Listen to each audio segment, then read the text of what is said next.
Go Blue. It's real tough news about your dogs. I just wanted to kind of Thank you. publicly state that. Thank you. Gizmo, that's real tough. Hope you're getting through it okay. I got family, I got everything, and a pretty busy career, and so that's all keeping me pretty busy through this, luckily. And my mom and brother are literally 10 minutes, 15 minutes. In fact, my mom might actually be in the chat right now. So we really appreciate that. As is Moose, who's here, and Moose had a tough loss of his own. He lost his dad recently. So on the After Dark show on Sunday night, there were some kind words about both his dad, who passed, as well as Gizmo. So our community rocks. I mean, they really do. Like, thank you guys, everybody in chat who's said a nice thing, or people who were on the panel Sunday night who said nice things.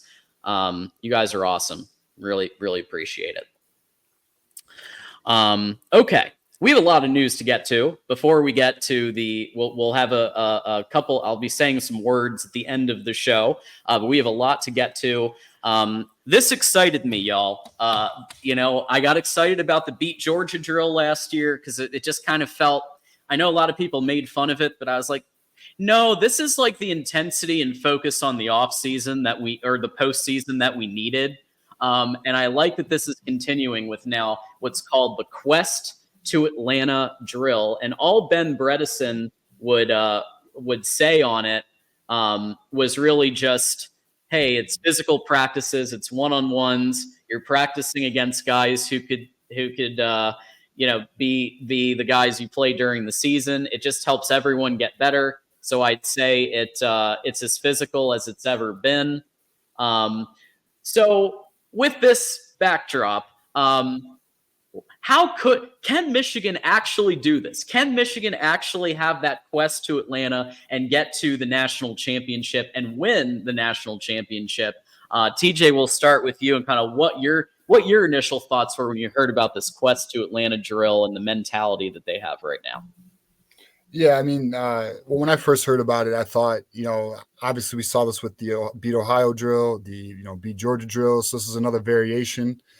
And what I love about it is it sets a destination for the journey, right? So they're setting a destination every season for the journey that they're taking, which they're now in spring practice. So, I mean, you love to see it. It's good to see some old tactics transitioning to the new coaching staff. So I do like that. What do we need to do to achieve this, right? I mean, the defense is there. I think we all agree. We have an elite defense. It's probably going to be top 10, if not top 5. Very, very good defense. The concern is the offense able to get us there? Now, the playoff is going to be expanded this year, right? So we got a 12-team playoff. I think as the team stands now, we are a playoff team. Okay, so then it comes down to seeding. But we have an April portal. If jobs or battles are not won to the level that the coaching staff wants to see in terms of wide receiver, in terms of quarterback, possibly other positions, which we'll probably get into later. But I think if certain positions are filled, I don't see why we can't take another run at another national title. I think our team is literally a quarterback and a wide receiver away now, in my opinion. Yeah, quarterback and wide receiver are definitely the two key question marks. Ferris, what was your kind of initial thought of the mentality? Yeah, so I mean, here's how I look at it. There are probably, you don't take anything for granted, but let's say, for the sake of argument, we're going to win 9 games, and then there are 3 games, where Texas, Oregon, and Ohio State, where let's take a really pessimistic view. Okay, let's take optimistic that we're going to win the other 9 games. Okay, now we've got 3 games. Let's say we only have a 1 in 3 chance at each of those games. Well, 1 in 3 plus 1 in 3 plus 1 in 3. If you do all the math there, the probability is actually greater than 50-50 that we go ahead and at least win one of those 3 games. You win one of those 3 games, you have 2 losses. Yeah. If you have 2 losses, I think you're in the playoff. Yeah. With Michigan's schedule, right? So then you have to have a mentality of it. It's more like a basketball tournament than it is. It's closer to a basketball tournament than it is a one game, then you're in the final game kind of thing, right? So I think the template actually might be Alabama from last year, where they were kind of in disarray. They lost to Texas to Milroe kind of had to win the starting job back. And then all of a sudden they gelled. And by the end of the year, they were a much better team than at the beginning. I think that might be kind of the template to kind of follow. The good news is there is no, we should not be expecting perfection, and it doesn't even matter. Two losses, I think we're still in. So I agree. Yeah, 2 losses is like I have my prediction right now at 10-2.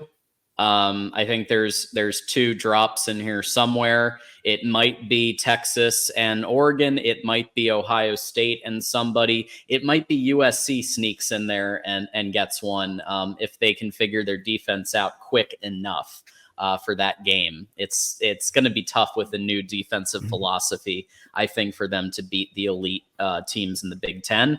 But with the offense and Miller Moss, what I saw in the bowl game, I don't think it's impossible to consider that could happen. So I could see it be 10-2, and then those losses are either going to be Texas, Oregon, or Ohio State would be my guess. But I wouldn't be surprised, like I said, if someone like a USC sneaks in there. It's a tough schedule, but don't forget Penn not State. the toughest. I would say Penn State as well. Penn State. I don't think we're playing. We don't got Penn State next year. No Penn State. Yeah, so they could. Well, I'm saying we don't lose, but they could kind of sneak past us, so to speak. We have to kind of. If it's 9-3. Yeah, in the 9-3 kind of range. So we got to worry about that as well, right? So it could get really interesting if Michigan, Ohio State, OSU all go 1-1 against the other 2. Penn State maybe just loses 1 game, or USC pick one of those 2, and then what? It's going to be, potentially just kind of a hypothetical here that I thought about. If you have 3 teams, pick the 3 teams that are in the top 8. It's possible that the team that does not go to the Big Ten title game might have an easier path, because they would have a bye by not having to play the Big Ten title game. And then if they're in the top 8, they get a home game with, whatever, $10, $12 million worth of revenue, or, just from that home game. So, that might be an actually easier path potentially. So anyway, just a thought. Doesn't the top 4 get a home game, or does the top 4 get a bye? How's that work? Top 4 gets a home game. The next 4, I think, get a bye. Oh, I'm sorry. Top 4 gets a bye. The next 4 get a home game. Right. That sounds right. Yeah. Okay. Moose saying, I think Texas squeaks by, or Michigan squeaks by Texas. I do want to quickly, before we change, we do want to honor, give it, since we're talking about drills, and there was also a Beat Ohio drill, and Nick, thank you for your $1.99 super chat last week. So U of M 30. He is predicting U of M 38, Ohio State 17. Go Blue. Day is still soft. So hey, you heard it from Nick himself. 38-17. Man, if that happens in Columbus, can you imagine the amount of just mind blown Buckeye fans if that's the score? But it is optimistic, but I do think of it on the defensive side. Could Ohio State only score 17? I think with our defense, that's possible. Offensively, do we score 38 on them? I don't know about that, but We could be in the 20s, they could be in the teens. I think that might be a realistic score. And once again, Ohio State is looking past. It's amazing. It's been 1,592 days or whatever it is since Ohio State beat Michigan at football. And all of a sudden I call it like, my kids, they had like little paper plate awards, like they could design their own little paper plate, whatever. It's kind of like that. They've made a paper plate award for the off season. Yes. They have already declared themselves as better than Michigan. Yep. And they don't even have to worry about Michigan. Are they having Michigan drills like we're having Ohio State drills? I'm not sure that they're as serious about it still. I'm pretty optimistic about that game, actually. Going back to the quest to Atlanta and Alex Orji, because I do think for Michigan to be at that level, and I know we will be talking about the transfer quarterback that may be coming later, but Alex Orji, I think, and thank you, Nick, for contributing last week. Sorry we didn't get to it, so hopefully you saw that we just honored it. We try to honor all super chats, but sometimes we're human. Things happen. But Alex Orji, I think he needs to be Jalen Milroe level, or at least in that universe. I see that as his comp, where he doesn't have to be the best passer ever, but his running ability covers up for some of the inconsistencies in the passing game. Alex Orji, I think, he's got to step up. For this to work. TJ, any news on Alex Orji? I have been hearing first week went really well, second week a little more inconsistent. Yeah, so with the quarterback situation, Alex Orji has been, as Nick pointed out, he's been inconsistent. He'll have his good days. He'll have his days where he's not as strong. He'll have throws where it looks amazing, and then he'll have throws where you're wondering what happened, right? So the issue with Alex Orji is the consistency right now. That's what Michigan is trying to overcome. He has everything else. He has the arm strength. He has the understanding of the playbook for the most part. Obviously, it's a couple weeks in the spring game, but what I'm getting at is he understands the scheme and the schematics of the playbook. He knows what Kirk Campbell's looking at. He's been with Kirk Campbell for over a year.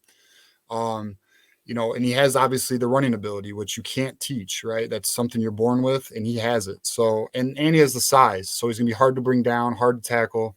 So he has everything going for him. He's just lacking one thing, and it's consistency. So if he can find consistency, I don't think we do portal shop. But if consistency remains an issue, they might bring in another quarterback for competition in the fall. And I think, that's gonna be the telling thing, right? If they do add a quarterback this April portal, that'll give you the answer on how comfortable are they with Alex Orji. If they get a quarterback, obviously comfort's not there. If they don't get a quarterback, they're comfortable. So time will tell on that. Yeah, I mean, we've discussed this in the past. I believe that Orji should. I believe that Michigan is set. My thought is that Tuttle is the floor, and that they can go up from there. So if they want the truly game manager and things aren't going right, you've got Tuttle to do that. We talked about it was more of a hypothetical thing, the two quarterback system. Could that work? I think in game one, maybe it's okay to do that because you do want to keep Texas guessing for game two. So, Orji, can he be Jalen Milroe? I mean, Milroe had a higher passing efficiency rating, according to Sports Reference, than J.J. McCarthy last year. So that's a super high bar. I don't think he can do that. My idea, I just put it in the chat, is Orji passes to tight ends for 10 yards. They get 10 more yak yards and yards after catch. And that's the kind of thing that he's going to do. Maybe he throws it up once or twice, tries to get a pass interference. Maybe he connects, but at least a threat is there to spread out the defense. So I'm not looking for Milroe from Orji if he can be. Let's put it this way: if he can be game manager, but then he also runs and does stuff off script, that's good enough for me. So. Yep. So I think that the like it's cautious optimism. I mean, I still think if he can get his passing up a little bit, and he can, I've been saying Cade level. I'm not even I don't even expect it to be anywhere close to JJ's universe. But if he can get his passing to a level like we saw in last year's spring game, I know it was 2 passes. I get that. Very small sample size in last year's spring game. However, if we can replicate the medium range ball and the short range ball, and let's say it's 65% accuracy, somewhere in that universe, and his running ability, I feel like he's got to be the guy.